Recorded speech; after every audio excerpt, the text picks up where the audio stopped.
ਭੁਪਿੰਦਰ ਉਸਤਾਦ ਦੁਆਰਾ ਅਨੁਵਾਦਿਤ ਰਮੇਸ਼ ਚੰਦਰ ਸ਼ਰਮਾ ਦੀ ਕਹਾਣੀ ਔਲਾਦ ਦੀ ਖਾਤਰ।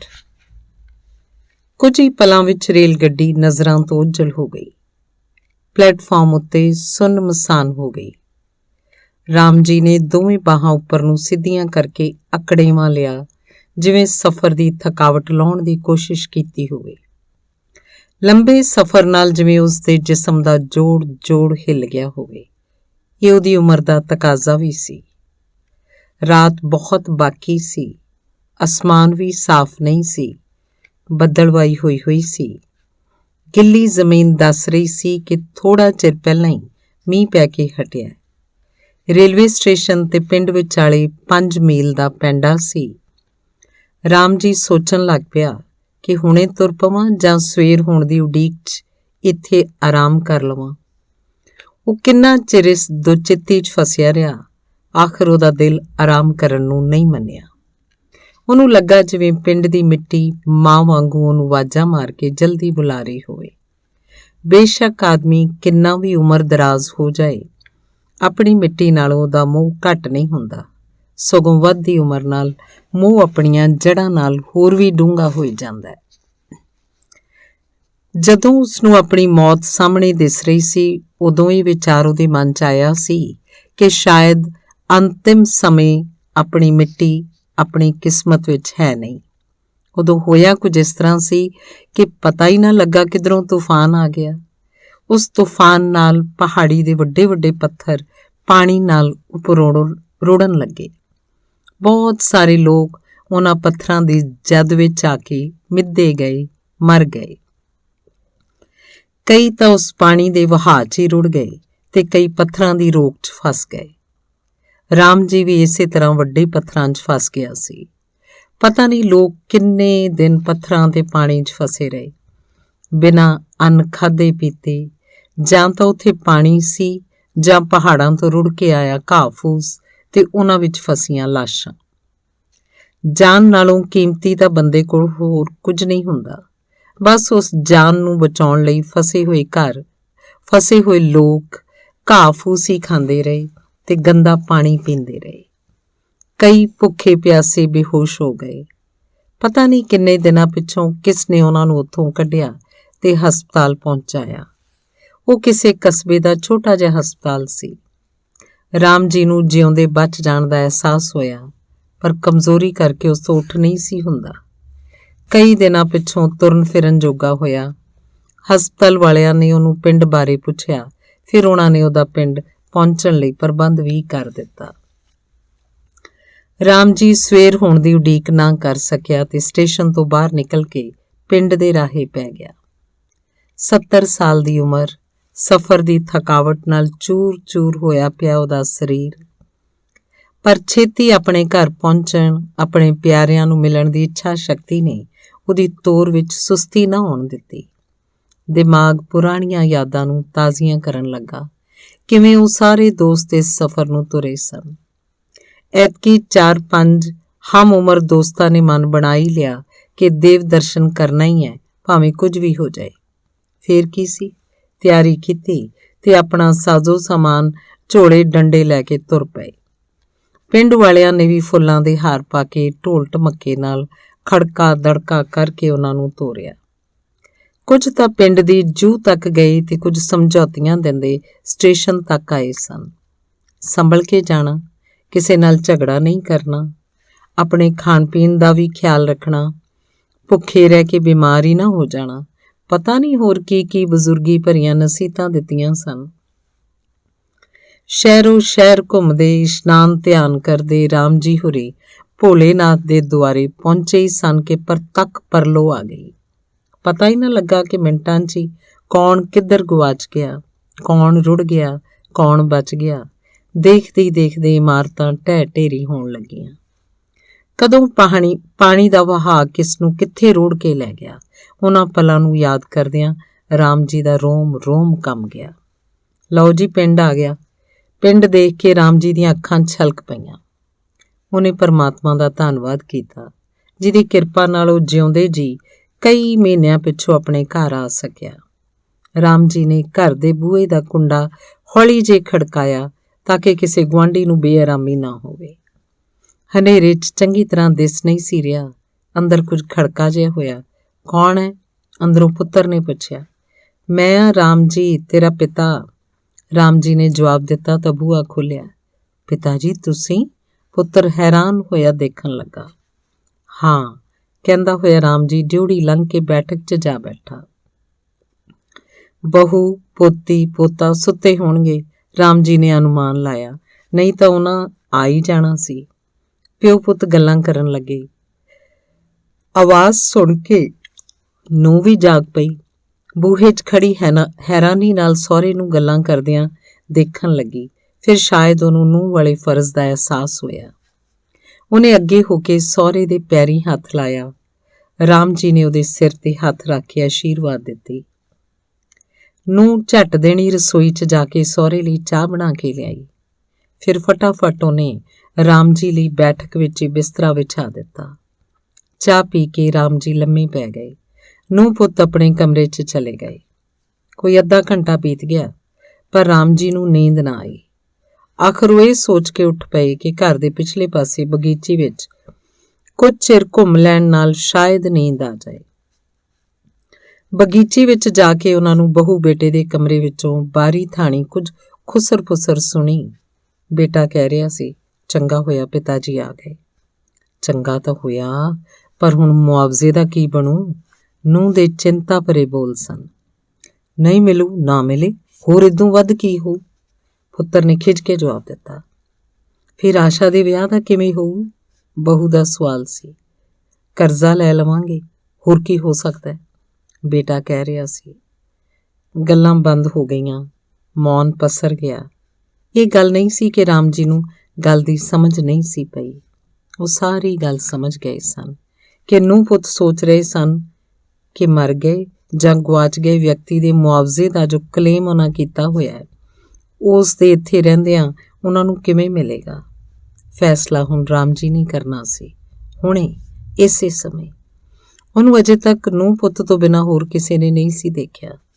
ਸੋ ਰਾਮ ਜੀ ਬੈਠਕ 'ਚ ਆਇਆ, ਆਪਣਾ ਸਮਾਨ ਚੁੱਕ ਕੇ ਮਲਕ ਦੇਣੀ ਘਰੋਂ ਨਿਕਲ ਗਿਆ। ਜਿਵੇਂ ਉਹ ਹਨੇਰੇ 'ਚ ਆਇਆ ਸੀ, ਉਸੇ ਤਰ੍ਹਾਂ ਹੀ ਹਨੇਰੇ 'ਚ ਗੁਆਚ ਗਿਆ। ਧੰਨਵਾਦ। ਭੁਪਿੰਦਰ ਉਸਤਾਦ ਰਾਹੀਂ ਅਨੁਵਾਦਿਤ ਕਹਾਣੀ ਹੈ ਫਰਿਸ਼ਤਾ। ਲੇਖਕ ਲਲਿਤਾ ਅਈਅਰ। ਸ਼ਨੀਵਾਰ ਹੋਣ ਕਰਕੇ ਬੈਂਕ ਵਿੱਚ ਕਾਫੀ ਭੀੜ ਸੀ।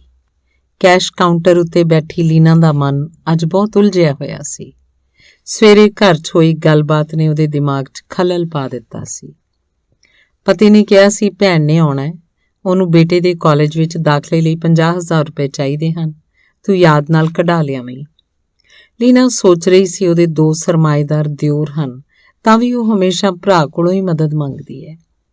ਸ਼ਾਇਦ ਉਹਨੂੰ ਲੱਗਦਾ ਹੈ ਕਿ ਅਸੀਂ ਦੋਵੇਂ ਜੀ ਪਤਾ ਨਹੀਂ ਕਿੰਨੇ ਕੁ ਕਮਾਉਂਦੇ ਹਾਂ, ਉਹਨੂੰ ਸਾਡੀਆਂ ਲੋੜਾਂ ਦਾ ਪਤਾ ਨਹੀਂ। ਪਤੀ ਦੀ ਤਨਖਾਹ ਵਿੱਚੋਂ ਤਾਂ ਹਰ ਮਹੀਨੇ ਘਰ ਦੇ ਲੋਨ ਦੀ ਭਾਰੀ ਕਿਸ਼ਤ ਤੇ ਹੋਰ ਖਰਚੇ ਉਹਨੂੰ ਦਿਖਾਈ ਨਹੀਂ ਦਿੰਦੇ।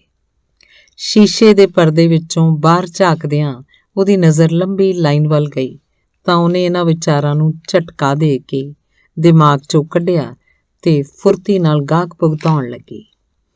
ਅਚਾਨਕ ਉਹਨੂੰ ਕਿਦਾਰ ਆਉਂਦਾ ਦਿਸਿਆ। ਪਹਿਲਾਂ ਉਹ ਲੀਨਾ ਦੇ ਮੁਹੱਲੇ 'ਚ ਸਫਾਈ ਦਾ ਕੰਮ ਕਰਦਾ ਸੀ। ਲੀਨਾ ਨੇ ਮਨ 'ਚ ਸੋਚਿਆ ਕਿ ਅੱਜ ਕੁਝ ਵੀ ਹੋ ਜਾਏ, ਇਹਨੂੰ ਬਗੈਰ ਟੋਕਨ ਤੋਂ ਪੈਸੇ ਨਹੀਂ ਦਿਆਂਗੀ। ਉਹ ਪੁਰਾਣੀ ਪਛਾਣ ਕਰਕੇ ਲਾਈਨ ਦੀ ਅਣਦੇਖੀ ਕਰਦਾ ਸਿੱਧਾ ਲੀਨਾ ਦੇ ਕੈਬਿਨ 'ਚ ਆ ਜਾਂਦਾ ਸੀ ਤੇ ਆਪਣਾ ਕੰਮ ਕਰਵਾ ਲੈਂਦਾ ਸੀ। ਕਿਦਾਰ ਨੇ ਕਾਊਂਟਰ ਕੋਲ ਆ ਕੇ ਨਮਸਤੇ ਕੀਤੀ। ਮੈਡਮ ਜੀ, ਮੇਰੀ ਪਤਨੀ ਹਸਪਤਾਲ 'ਚ ਦਾਖਲ ਹੈ, ਉਹਦਾ ਛੇਤੀ ਆਪਰੇਸ਼ਨ ਹੋਣ ਵਾਲਾ, ਇਸ ਲਈ ਛੇਤੀ ਪੈਸੇ ਚਾਹੀਦੇ ਹਨ। ਇਸ ਤੋਂ ਪਹਿਲਾਂ ਕਿ ਲੀਨਾ ਕੁਝ ਬੋਲਦੀ, ਲਾਈਨ 'ਚ ਖੜੇ ਲੋਕਾਂ ਨੇ ਹਮਦਰਦੀ ਦਿਖਾਉਂਦਿਆਂ ਉਹਨੂੰ ਕਾਊਂਟਰ ਅੱਗੇ ਕਰ ਦਿੱਤਾ। ਕਿਦਾਰ ਨੇ 50,000 ਰੁਪਏ ਦਾ ਵਾਊਚਰ ਤੇ ਪਾਸਬੁੱਕ ਲੀਨਾ ਅੱਗੇ ਕਰ ਦਿੱਤੇ। 1000 ਦੇ ਨੋਟ ਦੇ ਦਿਆਂ? ਲੀਨਾ ਨੇ ਪੁੱਛਿਆ। ਨਹੀਂ ਮੈਡਮ, 500 ਦੇ ਦਿਓ, ਮੈਨੂੰ ਜਮ੍ਹਾਂ ਕਰਾਉਣ 'ਚ ਸੌਖ ਰਹੇਗੀ। ਲੀਨਾ ਨੇ ਉਹਨੂੰ ਕੈਸ਼ ਦਿੱਤਾ ਤੇ ਉਹ ਚਲਾ ਗਿਆ।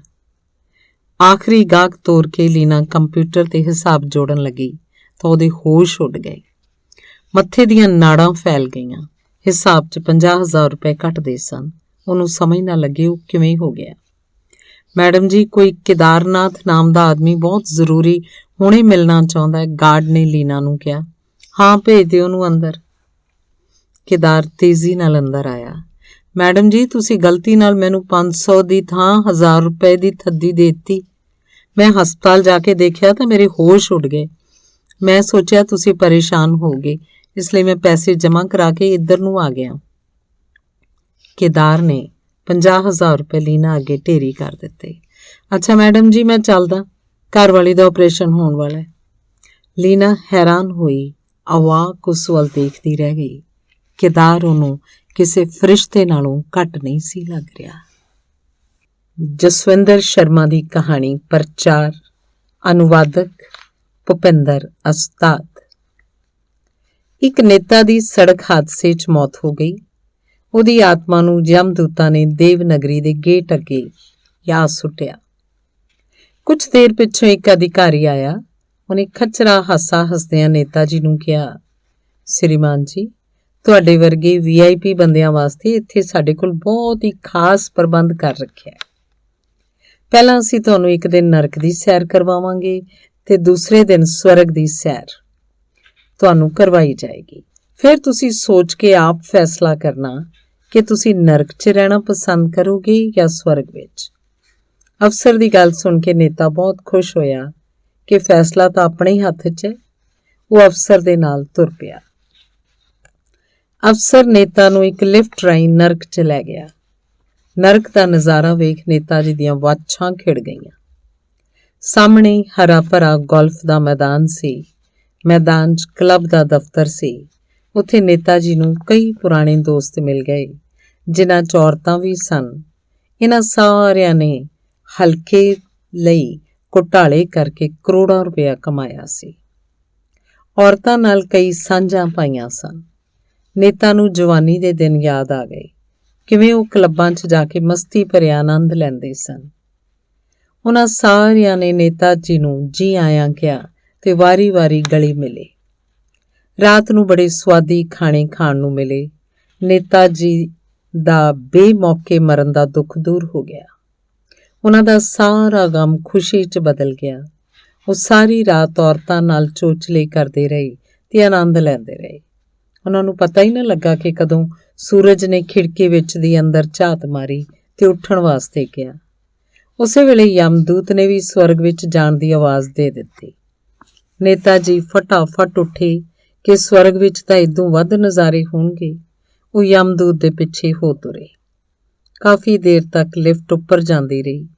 ਜਦੋਂ ਲਿਫਟ ਰੁਕੀ ਤਾਂ ਗੇਟ ਖੋਲ੍ਹ ਕੇ ਯਮਦੂਤ ਨੇ ਨੇਤਾ ਜੀ ਨੂੰ ਸਵਰਗ ਵਿੱਚ ਜਾਣ ਲਈ ਕਿਹਾ।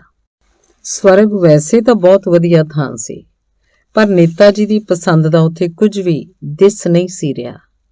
ਨੇਤਾ ਜੀ ਨੇ ਤਾਂ ਸੁਣ ਰੱਖਿਆ ਸੀ ਕਿ ਸਵਰਗ 'ਚ ਹੂਰਾਂ ਤੁਹਾਡੀ ਸੇਵਾ 'ਚ ਹਾਜ਼ਰ ਰਹਿੰਦੀਆਂ ਹਨ, ਪਰ ਇੱਥੇ ਤਾਂ ਹੂਰਾਂ ਤੱਕ ਹੀ ਕੋਈ ਜਨਾਨੀ ਵੀ ਨਹੀਂ ਸੀ ਦਿਸ ਰਹੀ।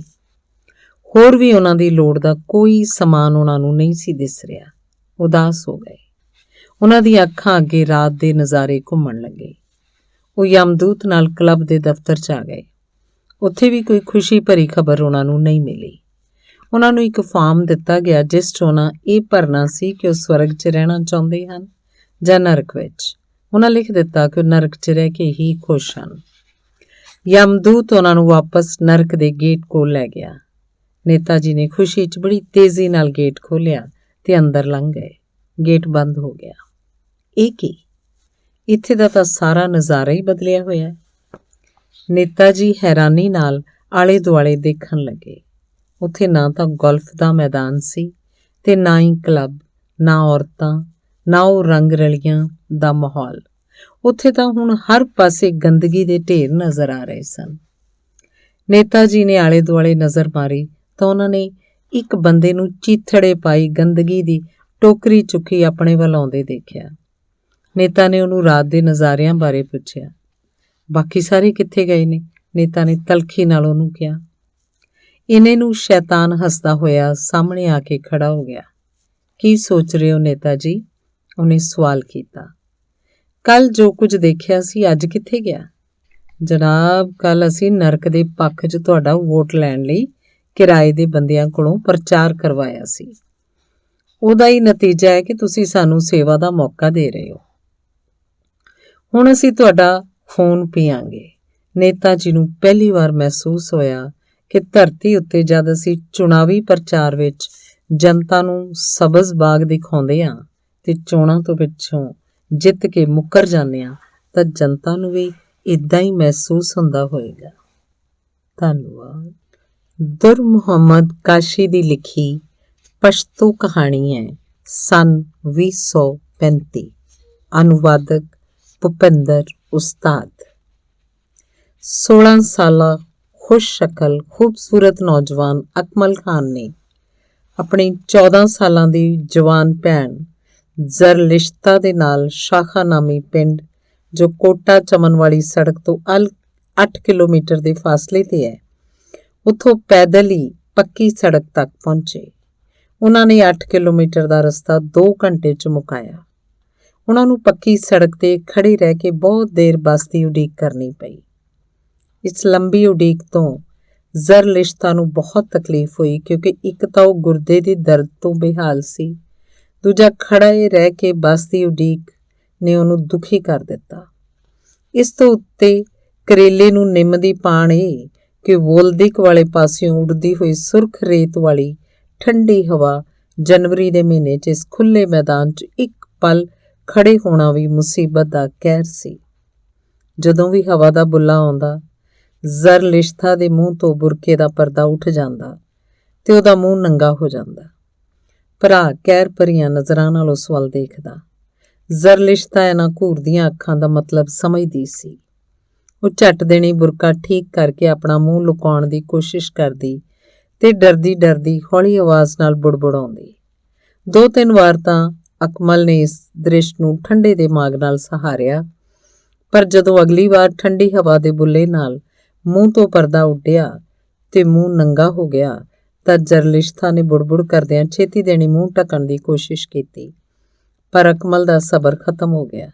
ਉਹ ਗੁੱਸੇ 'ਚ ਚੀਕਿਆ, ਤੂੰ ਮੂੰਹ 'ਚ ਕੀ ਬੁੜਬੁੜਾ ਰਹੀ ਹੈ? ਮੈਂ ਦੇਖਦਾ ਤੂੰ ਮੂੰਹ ਢੱਕ ਕੇ ਬੁੜਬੁੜਾਉਣ ਲੱਗ ਪੈਂਦੀ ਹੈ। ਜ਼ਰਲਿਸ਼ਤਾ ਭਰਾ ਦੀ ਇਸ ਗੱਲ ਤੋਂ ਗੁੱਸੇ ਹੋਈ ਬੋਲੀ, ਖੁਦ ਤਾਂ ਆਰਾਮ ਨਾਲ ਖੜੇ ਹੋ, ਜ਼ਰਾ ਆਪਣੀ ਗਰਮ ਚਾਦਰ ਲਾ ਕੇ ਮੇਰੀ ਚਾਦਰ ਲੈ ਕੇ ਇਸ ਠੰਡੀ ਹਵਾ 'ਚ ਖੜੇ ਹੋ ਕੇ ਦੇਖੋ ਤਾਂ ਪਤਾ ਲੱਗੇ। ਇੱਥੇ ਹੋਰ ਹੈ ਕੌਣ ਜੀ ਤੋਂ ਪਰਦਾ ਕਰਾਂ? ਕੋਈ ਪੱਥਰਾਂ ਚੱਟਾਨਾਂ ਤੋਂ ਵੀ ਪਰਦਾ ਕਰਦਾ? ਇੱਥੇ ਤੇਰੇ ਤੋਂ ਬਿਨਾਂ ਹੈ ਕੌਣ ਜੋ ਮੇਰਾ ਰੇਤਾ ਨਾਲ ਭਰਿਆ ਮੂੰਹ ਦੇਖੇਗਾ? ਦੋਵਾਂ ਨੇ ਇੱਕ ਵਾਰ ਫਿਰ ਚਮਨ ਵੱਲੋਂ ਆਉਂਦੀ ਸੜਕ ਨੂੰ ਗੌਰ ਨਾਲ ਦੇਖਿਆ।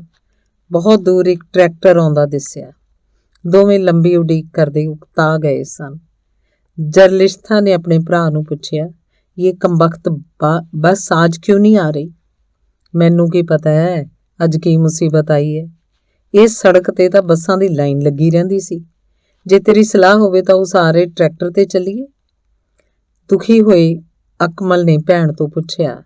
ਇਹ ਠੰਡੀ ਜਿਸਮ ਚੀਰਨ ਵਾਲੀ ਹਵਾ ਤੇ ਜ਼ਰਲਿਸ਼ਤਾ ਦਾ ਬਿਮਾਰ ਤੇ ਕਮਜ਼ੋਰ ਸਰੀਰ ਸ਼ਾਖਾ ਪਿੰਡ ਤੋਂ ਇੱਥੇ ਤੱਕ ਪੈਦਲ ਆਉਣ ਤੇ ਲੰਬੀ ਉਡੀਕ ਨੇ ਉਸ ਕੋਲੋਂ ਕੁਝ ਕਹਿਣ ਦੀ ਸ਼ਕਤੀ ਖੋਹ ਲਈ ਸੀ। ਉਸਨੇ ਬੜੀ ਔਖ ਨਾਲ ਇੰਨਾ ਹੀ ਕਿਹਾ, ਠੀਕ ਹੈ, ਜਿਵੇਂ ਤੇਰੀ ਮਰਜ਼ੀ। ਉਹ ਹੋਰ ਖੜੀ ਨਾ ਰਹਿ ਸਕੀ ਤੇ ਸੜਕ ਕਿਨਾਰੇ ਇੱਕ ਪੱਥਰ ਤੇ ਬੈਠ ਗਈ। ਟਰੈਕਟਰ ਅਜੇ ਬਹੁਤ ਦੂਰ ਸੀ। ਅਕਮਲ ਦਿਲ ਹੀ ਦਿਲ 'ਚ ਦੁਆਵਾਂ ਮੰਗ ਰਿਹਾ ਸੀ ਕਿ ਟਰੈਕਟਰ ਜਲਦੀ ਆ ਜਾਏ, ਕਿਸੇ ਹੋਰ ਪਾਸੇ ਨਾ ਮੁੜ ਜਾਏ। ਉਹਨੇ ਆਪਣੀ ਪੱਗ ਠੀਕ ਕੀਤੀ ਤੇ ਦੂਰੋਂ ਹੀ ਟਰੈਕਟਰ ਨੂੰ ਰੁਕਣ ਦਾ ਇਸ਼ਾਰਾ ਕੀਤਾ। ਡਰਾਈਵਰ ਨੇ ਅਜੇ ਬ੍ਰੇਕ ਨਹੀਂ ਲਗਾਈ ਸੀ। ਅਕਮਲ ਉਹਨੂੰ ਕਹਿਣ ਲੱਗਾ, ਅਸੀਂ ਇੱਥੇ ਬਹੁਤ ਦੇਰ ਤੋਂ ਬੱਸ ਦੀ ਉਡੀਕ ਕਰਦੇ ਥੱਕ ਗਏ ਹਾਂ। ਮੇਰੀ ਭੈਣ ਬਹੁਤ ਬਿਮਾਰ ਹੈ, ਇਹਨੂੰ ਹਸਪਤਾਲ ਲੈ ਕੇ ਜਾਣਾ, ਤੁਸੀਂ ਅੱਗੇ ਲੈ ਚੱਲੋਗੇ ਤਾਂ ਬੜੀ ਮਿਹਰਬਾਨੀ ਹੋਏਗੀ। ਡਰਾਈਵਰ ਨੇ ਇਸ਼ਾਰੇ ਨਾਲ ਰੁਕਦੀ ਟਰਾਲੀ 'ਚ ਬੈਠਣ ਲਈ ਕਿਹਾ। ਛੇਤੀ ਨਾਲ ਦੋਵੇਂ ਉਸ 'ਚ ਸਵਾਰ ਹੋ ਗਏ। ਟਰਾਲੀ 'ਚ ਚੜ੍ਹਨ ਲੱਗਿਆਂ ਜ਼ਰਲਿਸ਼ਤਾ ਦਾ ਹਿਜਾਬ ਫਿਰ ਮੂੰਹ ਤੋਂ ਉੱਡ ਗਿਆ। ਅਕਮਲ ਨੇ ਫਿਰ ਉਸ ਵੱਲ ਗੁੱਸੇ ਨਾਲ ਦੇਖਿਆ। ਜ਼ਰਲਿਸ਼ਤਾ ਜਵਾਬ 'ਚ ਫਿਰ ਬੁੜਬੁੜਾਈ, ਤੁਸੀਂ ਆਦਮ ਜ਼ਾਤ ਚੰਗੇ ਹੋ। ਤੁਹਾਡੀ ਸੋਚ ਇਹ ਹੈ ਕਿ ਔਰਤ ਬੇਸ਼ੱਕ ਅਸਮਾਨ ਤੇ ਵੀ ਪਹੁੰਚ ਜਾਏ, ਫਿਰ ਵੀ ਹਿਜਾਬ 'ਚ ਰਹਿਣੀ ਚਾਹੀਦੀ ਹੈ। ਬੇਸ਼ੱਕ ਟਰੈਕਟਰ ਤੇ ਚੜ੍ਹਦਿਆਂ ਉਹਦੇ ਦੰਦ ਹੀ ਕਿਉਂ ਨਾ ਨਿਕਲ ਜਾਣ, ਚਾਹੇ ਲੱਤ ਬਾਂਹ ਟੁੱਟ ਜਾਏ। ਆਦਮੀਆਂ ਨੂੰ ਕੋਈ ਪਰਵਾਹ ਨਹੀਂ। ਅਕਮਲ ਨੂੰ ਟਰੈਕਟਰ ਦੀ ਆਵਾਜ਼ 'ਚ ਭੈਣ ਦੀ ਕਹੀ ਗੱਲ ਨਹੀਂ ਸੁਣੀ। ਸ਼ਾਇਦ ਉਹਨੇ ਠੀਕ ਨਹੀਂ ਸਮਝਿਆ ਕਿ ਅਜਨਬੀ ਡਰਾਈਵਰ ਦੇ ਸਾਹਮਣੇ ਉਹ ਭੈਣ ਨਾਲ ਬਹਿਸ ਕਰੇ। ਉਹਨੇ ਡਰਾਈਵਰ ਦੇ ਨੇੜੇ ਹੁੰਦਿਆਂ ਪੁੱਛਿਆ, ਕਿਉਂ ਭਾਈ ਸਾਹਿਬ, ਅੱਜ ਕੀ ਆਫਤ ਆ ਗਈ ਕਿ ਨਾ ਕੋਈ ਬੱਸ ਤੇ ਨਾ ਗੱਡੀ? ਕੁਝ ਨਹੀਂ ਆਇਆ। ਡਰਾਈਵਰ ਨੇ ਹੈਰਾਨੀ ਨਾਲ ਉਸ ਵੱਲ ਵੇਖਦਿਆਂ ਕਿਹਾ ਕਿ ਤੈਨੂੰ ਨਹੀਂ ਪਤਾ? ਅਕਮਲ ਨੇ ਨਾਂ 'ਚ ਸਿਰ ਹਿਲਾ ਦਿੱਤਾ। ਫਿਰ ਡਰਾਈਵਰ ਨੇ ਦੱਸਿਆ ਕਿ ਅੱਜ ਪੂਰੇ ਇਲਾਕੇ 'ਚ ਪੁਲਿਸ ਦੀ ਜ਼ਿਆਦਤੀ ਦੇ ਖਿਲਾਫ ਟਰਾਂਸਪੋਰਟਰਾਂ ਨੇ ਹੜਤਾਲ ਕੀਤੀ ਹੈ। ਇਹ ਸੁਣ ਕੇ ਅਕਮਲ ਨੇ ਉਹਨੂੰ ਸਵਾਲ ਦਾਗ ਦਿੱਤਾ, ਫਿਰ ਤੁਸੀਂ ਹੜਤਾਲ ਕਿਉਂ ਨਹੀਂ ਕੀਤੀ? ਡਰਾਈਵਰ ਨੇ ਇੱਕ ਵਾਰ ਅੱਗੇ ਟੁੱਟੀ ਹੋਈ ਸੜਕ ਵੱਲ ਦੇਖਿਆ ਤੇ ਫਿਰ ਹੈਰਾਨੀ ਤੇ ਗੌਰ ਨਾਲ ਅਕਮਲ ਵੱਲ ਵੇਖਿਆ। ਉਹ ਹੈਰਾਨ ਸੀ ਕਿ ਇਸ ਨੌਜਵਾਨ ਨੂੰ ਕੀ ਜਵਾਬ ਦੇਵੇ। ਫਿਰ ਉਹਨੇ ਇੰਨਾ ਹੀ ਕਿਹਾ, ਭਰਾ ਖਾਨ ਦੇ ਬਾਗਾਂ ਨੂੰ ਡੈਮ ਦੇ ਪਾਣੀ ਨੇ ਖਰਾਬ ਕਰ ਦਿੱਤਾ। ਉਹਦਾ ਫੋਨ ਆਇਆ ਸੀ ਕਿ ਮੈਂ ਜ਼ਰੂਰ ਆਵਾਂ, ਇਸ ਲਈ ਜਾ ਰਿਹਾ। ਜਰਲਿਸ਼ਤਾ ਜੋ ਟਰਾਲੀ 'ਚ ਬੈਠੀ ਠੰਡੀ ਹਵਾ ਦੇ ਝਟਕਿਆਂ ਦੀ ਤਕਲੀਫ ਸਹਿ ਰਹੀ ਸੀ, ਹੁਣ ਗੁਰਦੇ ਦੀ ਦਰਦ ਨਾਲ ਬੇਹਾਲ ਹੋਣ ਲੱਗੀ ਸੀ। ਉਹਦਾ ਚਿਹਰਾ ਪੀਲਾ ਪੈ ਗਿਆ ਸੀ। ਉਹਨੇ ਦੋਵਾਂ ਹੱਥਾਂ ਨਾਲ ਆਪਣੀ ਦੁੱਖ ਦੀ ਵੱਖੀ ਨੂੰ ਘੁੱਟ ਕੇ ਫੜਿਆ ਹੋਇਆ ਸੀ। ਉਹਦਾ ਨੱਕ ਤੇ ਗੱਲਾਂ ਇੰਜ ਲਾਲ ਹੋ ਗਈਆਂ ਸੀ ਜਿਵੇਂ ਉਹਨਾਂ 'ਚ ਖੂਨ ਚੋ ਪਏਗਾ। ਫਿਰ ਬਹੁਤੀ ਦਰਦ ਨੇ ਉਹਨੂੰ ਜਿਵੇਂ ਬੇਹੋਸ਼ ਕਰ ਦਿੱਤਾ। ਉਹਦੇ ਬੁਰਕੇ ਦਾ ਪੱਲਾ ਮੂੰਹ ਤੋਂ ਉੱਡ ਗਿਆ। ਜਦੋਂ ਅਕਮਲ ਦੀ ਨਜ਼ਰ ਉਸ ਤੇ ਪਈ ਤਾਂ ਉਹ ਗੁੱਸੇ 'ਚ ਫਟ ਗਿਆ। ਬੇਸ਼ਰਮੇ, ਤੈਨੂੰ 1000 ਵਾਰ ਕਿਹਾ ਕਿ ਚਿਹਰਾ ਢੱਕ ਕੇ ਰੱਖ। ਜੇ ਇਸ ਅਜਨਬੀ ਨੇ ਤੈਨੂੰ ਦੇਖ ਲਿਆ ਤਾਂ ਕੀ ਸੋਚੇਗਾ? ਜਰਲਿਸ਼ਤਾ ਨੇ ਬਹੁਤ ਤਕਲੀਫ 'ਚ ਹੱਥ ਦੇ ਇਸ਼ਾਰੇ ਨਾਲ ਭਰਾ ਨੂੰ ਆਪਣੇ ਕੋਲ ਬੁਲਾਇਆ। ਜਦ ਭਰਾ ਦੀ ਨਜ਼ਰ ਭੈਣ ਦੇ ਜ਼ਰਦ ਹੋਏ ਮੂੰਹ ਤੇ ਪਈ ਤਾਂ ਉਹ ਹੈਰਾਨ ਰਹਿ ਗਿਆ। ਘਬਰਾਇਆ ਹੋਇਆ ਉਹ ਭੈਣ ਕੋਲ ਗਿਆ ਤਾਂ ਪੁੱਛਣ ਲੱਗਾ, ਕੀ ਹੋਇਆ? ਕੰਬ ਕਿਉਂ ਰਹੀ ਹੈ? ਮੇਰਾ ਬੁਰਾ ਹਾਲ ਹੋਇਆ ਪਿਆ। ਟਰੈਕਟਰ ਦੇ ਝਟਕਿਆਂ ਨਾਲ ਮੇਰੇ ਗੁਰਦੇ ਫਟਣ ਵਾਲੇ ਹੋ ਗਏ ਨੇ। ਹੁਣ ਮੈਂ ਹੋਰ ਬਰਦਾਸ਼ਤ ਨਹੀਂ ਕਰ ਸਕਦੀ। ਮੈਨੂੰ ਉਮੀਦ ਨਹੀਂ ਹੈ ਕਿ ਮੈਂ ਜਿਉਂਦੀ ਹਸਪਤਾਲ 'ਚ ਪਹੁੰਚ ਜਾਵਾਂਗੀ। ਟਰੈਕਟਰ ਰੋਕ ਦਿਓ, ਮੈਂ ਉਤਰਨਾ ਚਾਹੁੰਦੀ ਹਾਂ। ਅਕਮਲ। ਜਰਲਿਸ਼ਤਾ ਜਾਣਦੀ ਸੀ ਕਿ ਅਕਮਲ ਨਾਲ ਗੱਲ ਕਰਨੀ ਫਜ਼ੂਲ ਹੈ, ਕਿਉਂਕਿ ਉਹ ਵੀ ਮਜਬੂਰ ਸੀ। ਸਬਰ ਤੋਂ ਬਿਨਾਂ ਕੋਈ ਚਾਰਾ ਨਹੀਂ ਸੀ। ਸ਼ਾਮ ਹੁੰਦੇ ਹੁੰਦੇ ਉਹ ਕਿਲਾ ਅਬਦੁੱਲਾ ਪਹੁੰਚੇ। ਡਰਾਈਵਰ ਨੇ ਇਸ਼ਾਰੇ ਨਾਲ ਅਕਮਲ ਨੂੰ ਆਪਣੇ ਕੋਲ ਬੁਲਾਇਆ ਤੇ ਕਹਿਣ ਲੱਗਾ, ਮੈਂ ਇਸ ਰਸਤੇ ਖਾਨ ਦੇ ਘਰ ਜਾ ਰਿਹਾ, ਰਾਤ ਪੈਣ ਵਾਲੀ ਹੈ। ਕੋਟੇ ਵੱਲ ਕੋਈ ਬੱਸ ਗੱਡੀ ਨਹੀਂ ਜਾ ਰਹੀ। ਹੋਟਲ ਵਾਲੇ ਨੇ ਦੱਸਿਆ ਹੈ ਕਿ ਅੱਗੇ ਰਸਤੇ 'ਚ ਸਈਦ ਹਮੀਦ ਦੇ ਪੁਲ ਤੇ ਪਾਣੀ ਚੜ੍ਹ ਆਇਆ, ਇਸ ਲਈ ਸਵੇਰ ਤੱਕ ਕੋਈ ਰਾਹ ਨਹੀਂ ਹੈ। ਜੇ ਤੁਸੀਂ ਮੇਰੀ ਮੰਨੋ ਤਾਂ ਮੇਰੇ ਨਾਲ ਹੀ ਚਲੇ ਚੱਲੋ। ਮੇਰੇ ਖਾਨ ਭਰਾ ਬਹੁਤ ਚੰਗੇ ਪਖਤੂਨ ਹਨ। ਤੁਸੀਂ ਉੱਥੇ ਹੀ ਰਾਤ ਕੱਢ ਲਵੋ। ਅਕਮਲ ਨੇ ਭੈਣ ਨਾਲ ਸਲਾਹ ਕਰਨ ਦੀ ਲੋੜ ਨਾ ਸਮਝੀ, ਆਪ ਹੀ ਉੱਥੇ ਚੱਲਣ ਦਾ ਫੈਸਲਾ ਕਰ ਲਿਆ। ਅੱਛਾ ਚਲੋ ਫਿਰ। ਠੰਡੀ ਤੇ ਹਨੇਰੀ ਰਾਤ 'ਚ ਹੋਰ ਜਾ ਵੀ ਕਿੱਥੇ ਸਕਦੇ ਸਨ। ਜਵਾਨ ਭੈਣ ਨੂੰ ਨਾਲ ਲੈ ਕੇ ਹੋਟਲ 'ਚ ਰਹਿਣਾ ਵੀ ਇੱਕ ਤਾਨਾ ਹੀ ਸੀ, ਇਸ ਲਈ ਉਹਨੇ ਖਾਨ ਦੇ ਘਰ ਚੱਲਣਾ ਹੀ ਠੀਕ ਸਮਝਿਆ। ਟਰੈਕਟਰ ਖਾਨ ਦੀ ਹਵੇਲੀ ਦੇ ਅੱਗੇ ਜਾ ਖੜਾ ਹੋਇਆ। ਖਾਨ ਦਾ ਪੜ੍ਹਿਆ ਲਿਖਿਆ ਮੁੰਡਾ ਕਲਾਸਿਨਕੋਵ ਚੱਕੀ ਹਵੇਲੀ ਦੇ ਵੱਡੇ ਦਰਵਾਜ਼ੇ ਅੱਗੇ ਆਪਣੇ ਦੋਸਤਾਂ ਨਾਲ ਖੜਾ ਸੀ। ਉਹਨੇ ਬੜੇ ਪਿਆਰ ਨਾਲ ਪ੍ਰਾਹੁਣਿਆਂ ਦਾ ਸਵਾਗਤ ਕੀਤਾ। ਫਿਰ ਉਹਨੇ ਡਰਾਈਵਰ ਨੂੰ ਇਸ਼ਾਰਾ ਕੀਤਾ ਕਿ ਉਹਦੀ ਭੈਣ ਨੂੰ ਘਰ ਦੇ ਅੰਦਰ ਲੈ ਜਾਏ। ਰਾਤ ਨੂੰ ਅਕਮਲ ਨੇ ਖਾਨ ਦੇ ਪੁੱਤਰ ਨੂੰ ਸਾਰਾ ਹਾਲ ਦੱਸਿਆ। ਮੈਂ ਆਪਣੀ ਭੈਣ ਨੂੰ ਇਲਾਜ ਲਈ ਹਸਪਤਾਲ ਲੈ ਕੇ ਚੱਲਿਆ। ਇਹ 30 ਕਿਲੋਮੀਟਰ ਦਾ ਫਾਸਲਾ ਅਸੀਂ ਇੱਕ ਦਿਨ 'ਚ ਮੁਕਾਇਆ ਹੈ। ਠੰਡ ਤੇ ਟਰਾਲੀ ਦੇ ਹੁਜਕਿਆਂ ਨੇ ਭੈਣ ਦੀ ਤਕਲੀਫ ਨੂੰ ਬਹੁਤ ਵਧਾ ਦਿੱਤਾ ਹੈ। ਕੱਲ ਦੀ ਵੀ ਰੱਬ ਜਾਣੇ ਕਿ ਰਸਤਾ ਖੁੱਲਦਾ ਹੈ ਜਾਂ ਨਹੀਂ। ਜੇ ਰਸਤਾ ਨਾ ਖੁੱਲਿਆ ਤਾਂ ਮਜਬੂਰਨ ਨੂੰ ਵਾਪਸ ਪਿੰਡ ਜਾਣਾ ਪਏਗਾ। ਮਰਨਾ ਹੀ ਹੈ ਤਾਂ ਮਰ ਜਾਏ, ਮੈਂ ਇਹ ਤੋਂ ਵੱਧ ਕੀ ਕਰ ਸਕਦਾ। ਖਾਨ ਦੇ ਬੇਟੇ ਨੇ ਕਿਹਾ, ਤੁਹਾਡੇ ਇਸ ਮਾਮਲੇ ਤੇ ਬਾਅਦ 'ਚ ਗੌਰ ਕਰਦੇ ਹਾਂ। ਇਸ ਵੇਲੇ ਡਿਸ਼ ਤੇ ਬਹੁਤ ਜ਼ਰੂਰੀ ਪ੍ਰੋਗਰਾਮ ਆ ਰਿਹਾ, ਮੈਂ ਪਹਿਲਾਂ ਉਹ ਦੇਖਣਾ ਚਾਹੁੰਦਾ। ਖੇਰੂ, ਜਰਾ BBC ਤਾਂ ਲਾ। ਅੱਜ ਦੁਨੀਆ ਦੇ 250 ਖੁਸ਼ ਨਸੀਬ ਇਨਸਾਨ ਠੀਕ 9 ਵਜੇ ਚੰਦ ਤੇ ਪੈਰ ਰੱਖ ਰਹੇ ਹਨ। ਚੈਨਲ ਲੱਗ ਗਿਆ। ਖਾਨ ਨੇ ਤਾਲੀ ਵਜਾਈ ਤੇ ਇੱਛਾ ਜਤਾਈ, ਮੈਂ ਵੀ ਚੰਦ ਤੇ ਪਿਕਨਿਕ ਮਨਾਉਣ ਜਾਵਾਂ, ਟਿਕਟ ਚਾਹੇ ਜਿੰਨੇ ਦਾ ਮਰਜ਼ੀ ਹੋਵੇ। ਅਕਮਲ ਜੋ ਇਹ ਸਭ ਕੁਝ ਦੇਖ ਰਿਹਾ ਸੀ, ਉਹਨੂੰ ਸਭ ਕੁਝ ਮਜ਼ਾਕ ਲੱਗ ਰਿਹਾ ਸੀ। ਉਹਨੇ ਖਾਨ ਦੇ ਪੁੱਤਰ ਕੋਲੋਂ ਪੁੱਛਿਆ, ਚੰਦ ਤਾਂ ਬਹੁਤ ਦੂਰ ਹੈ, ਅਸਮਾਨ 'ਚ, ਉੱਥੇ ਕੋਈ ਆਦਮੀ ਕਿਵੇਂ ਪਹੁੰਚ ਸਕਦਾ ਹੈ? ਮੈਂ ਨਹੀਂ ਮੰਨਦਾ। ਖਾਨ ਦਾ ਮੁੰਡਾ ਜਿੰਨਾ ਵੀ ਅਕਮਲ ਨੂੰ ਸਮਝਾਉਂਦਾ ਰਿਹਾ, ਉਹ ਮੰਨਣ ਤੋਂ ਇਨਕਾਰ ਕਰਦਾ ਰਿਹਾ। ਕੋਈ ਉਹਨੂੰ ਕਿਵੇਂ ਯਕੀਨ ਦਿਵਾ ਸਕਦਾ ਸੀ, ਕਿਉਂਕਿ ਉਹਨੇ ਅੱਲਾ ਦੀ ਜ਼ਮੀਨ ਤੇ 30 ਕਿਲੋਮੀਟਰ ਦਾ ਰਸਤਾ ਪੂਰੇ ਦਿਨ ਵਿੱਚ ਮੁਸੀਬਤ ਵਾਂਗ ਪੂਰਾ ਕੀਤਾ ਸੀ। ਸੜਕਾਂ ਟੁੱਟੀਆਂ ਹੋਈਆਂ ਸਨ, ਪੁਲ ਨੂੰ ਪਾਣੀ ਰੋੜ ਕੇ ਲੈ ਗਿਆ ਸੀ, ਪੁਲਿਸ ਦੀ ਧੌਂਸ ਕਰਕੇ ਟ੍ਰੈਫਿਕ ਦੀ ਹੜਤਾਲ ਸੀ। ਉਹ ਆਪਣੀ ਭੈਣ ਨੂੰ ਹਸਪਤਾਲ ਨਹੀਂ ਸੀ ਪਹੁੰਚਾ ਸਕਿਆ। ਜੇ ਖਾਨ ਦੇ ਬਾਗ ਦਾ ਬੰਨ ਨਾ ਟੁੱਟਿਆ ਹੁੰਦਾ ਤਾਂ ਇਹ ਟਰੈਕਟਰ ਨਾ ਮਿਲਦਾ। ਉਹ ਪਰੇਸ਼ਾਨ ਹੋਇਆ ਸੋਚ ਰਿਹਾ ਸੀ। ਉਹਨੂੰ ਚੰਦ ਖਾਨ ਤੇ ਸੈਟੇਲਾਈਟ 'ਚ ਕੋਈ ਦਿਲਚਸਪੀ ਨਹੀਂ ਸੀ। ਉਹ ਤਾਂ ਸਿਰਫ ਆਪਣੀ ਭੈਣ ਜ਼ਰਲਿਸ਼ਤਾ ਲਈ ਫਿਕਰਮੰਦ ਸੀ। ਪਤਾ ਨਹੀਂ ਉਹ ਕਿਸ ਹਾਲਤ 'ਚ ਹੋਏਗੀ, ਪਤਾ ਨਹੀਂ ਉਹਦੇ ਗੁਰਦੇ ਦਾ ਇਲਾਜ ਹੋ ਵੀ ਸਕੇਗਾ ਜਾਂ ਨਹੀਂ, ਉਹ ਕਦੋਂ ਤੱਕ ਕੋਇਟੇ ਪਹੁੰਚਣਗੇ। ਉਹਨੂੰ ਲੱਗਾ ਸ਼ਾਇਦ ਕੋਇਟਾ ਚੰਦ ਨਾਲੋਂ ਵੀ ਬਹੁਤ ਦੂਰ ਹੈ, ਇਸੇ ਲਈ ਤਾਂ ਉਹਨਾਂ ਦੀ ਪਹੁੰਚ ਤੋਂ ਦੂਰ ਹੋ ਗਿਆ ਹੈ, ਬੜੀ ਦੂਰ, ਚੰਦ ਨਾਲੋਂ ਵੀ ਦੂਰ। ਧੰਨਵਾਦ। ਆਲੋਕ ਪੌਰਾਣਿਕ ਦੀ ਕਹਾਣੀ ਆਨਲਾਈਨ 3 ਪੱਤੀ। ਅਨੁਵਾਦਕ ਭੁਪਿੰਦਰ ਉਸਤਾਦ। ਉਹ ਸ਼੍ਰੀਮਤੀ ਜੀ ਕਹਿ ਰਹੀ ਸੀ ਕਿ ਉਹਦੇ ਪਤੀ ਦਫ਼ਤਰ 'ਚ ਬਹੁਤ ਦੇਰ ਨਾਲ ਕੰਮ ਕਰਦੇ ਹਨ। ਵਿਚਾਰੇ ਅੱਖਾਂ ਗੱਡ ਕੇ ਕੰਪਿਊਟਰ ਅੱਗੇ ਬੈਠੇ ਰਹਿੰਦੇ ਹਨ। ਹਾਏ, ਉਹ ਕਿੰਨਾ ਕੰਮ ਕਰਦੇ ਹਨ ਕੰਪਿਊਟਰ ਉੱਤੇ। ਮੈਂ ਉਹਨੂੰ ਦੱਸਿਆ, ਕੰਪਿਊਟਰ ਵਿਚਾਰੇ ਨੂੰ ਐਵੇਂ ਬਦਨਾਮ ਨਾ ਕਰੋ ਤੁਸੀਂ। ਤੁਹਾਡੇ ਪਤੀ ਦਫ਼ਤਰ ਦਾ ਕੋਈ ਕੰਮ ਨਹੀਂ ਕਰਦੇ, ਉਹ ਤਾਂ ਸਗੋਂ ਸਾਡੀ ਵਾਧੂ ਬਿਜਲੀ ਫੂਕਦੇ ਹੈ। ਉਹ ਕੰਪਿਊਟਰ ਉੱਤੇ ਆਨਲਾਈਨ 3 ਪੱਤੀ ਖੇਡਦੇ ਹੈ। ਸਮਝਦੇ ਹੋ ਨਾ 3 ਪੱਤੀ, ਜਿਵੇਂ ਰੰਮੀ ਜਾਂ ਜੂਆ। ਕਿਆ ਮੇਰਾ ਪਤੀ ਜੁਆਰੀ ਹੋ ਗਿਆ? ਉਹ ਹੈਰਾਨ ਹੋਈ ਕਹਿਣ ਲੱਗੀ, ਹਾਂ ਤੇਰਾ ਪਤੀ ਜੁਆਰੀ ਹੋ ਗਿਆ, ਤੂੰ ਐਵੇਂ ਕੰਪਿਊਟਰ ਨੂੰ ਗਾਲਾਂ ਕੱਢਦੀ ਹੈ। ਮੈਂ ਉਹਨੂੰ ਦੱਸਿਆ, ਨਹੀਂ ਮੈਂ ਨਹੀਂ ਮੰਨਦੀ, ਉਹ ਦਫ਼ਤਰ ਦਾ ਹੀ ਕੰਮ ਕਰਦੇ ਹੈ। ਭਾਰਤ ਵਾਸੀ ਕੰਪਿਊਟਰ ਦੀ ਵਰਤੋਂ 3 ਪੱਤੀ ਖੇਡਣ ਲਈ ਕਰ ਸਕਦੇ ਹਨ, ਰੰਮੀ ਖੇਡਣ ਲਈ ਕਰ ਸਕਦੇ ਹਨ। ਇੱਧਰ ਜੂਏ ਦਾ ਇੱਕ ਨਵਾਂ ਰੂਪ ਵਿਕਸਿਤ ਹੋ ਗਿਆ ਹੈ, ਉਹ ਹੈ ਤੰਬੋਲਾ। ਤੰਬੋਲਾ ਨਾਮਕ ਜੂਏ ਦੀ ਇਹ ਖੂਬੀ ਹੈ ਕਿ ਇਹਨੂੰ ਖੇਡਣ ਵਾਲਾ ਖੁਦ ਨੂੰ ਜੁਆਰੀ ਨਹੀਂ ਮੰਨਦਾ, ਜਿਵੇਂ ਬੀਅਰ ਪੀਣ ਵਾਲਾ ਖੁਦ ਨੂੰ ਸ਼ਰਾਬੀ ਨਹੀਂ ਮੰਨਦਾ। ਪਰ ਤੰਬੋਲਾ ਨਾਮ ਦਾ ਜੂਆ ਤਾਂ ਹੁਣ ਲਗਭਗ ਹਰ ਕਲੱਬ ਵਿੱਚ ਜ਼ੋਰ ਸ਼ੋਰ ਨਾਲ ਖੇਡਿਆ ਜਾਂਦਾ ਹੈ। ਔਰਤਾਂ ਕਿੱਟੀ ਪਾਰਟੀ ਵਿੱਚ ਇਹਨੂੰ ਬੜੇ ਚਾਅ ਨਾਲ ਖੇਡਦੀਆਂ ਹਨ। ਫਿਰ ਵੀ ਜੇ ਕਿਸੇ ਔਰਤ ਨੂੰ ਤੁਸੀਂ ਜੁਆਰੀ ਆਖ ਦਿਓ ਤਾਂ ਉਹ ਤੁਹਾਡੇ ਗਲ ਪੈ ਜਾਏਗੀ ਜਾਂ ਤੁਹਾਡਾ ਕੁਟਾਪਾ ਵੀ ਚਾੜ ਸਕਦੀ ਹੈ।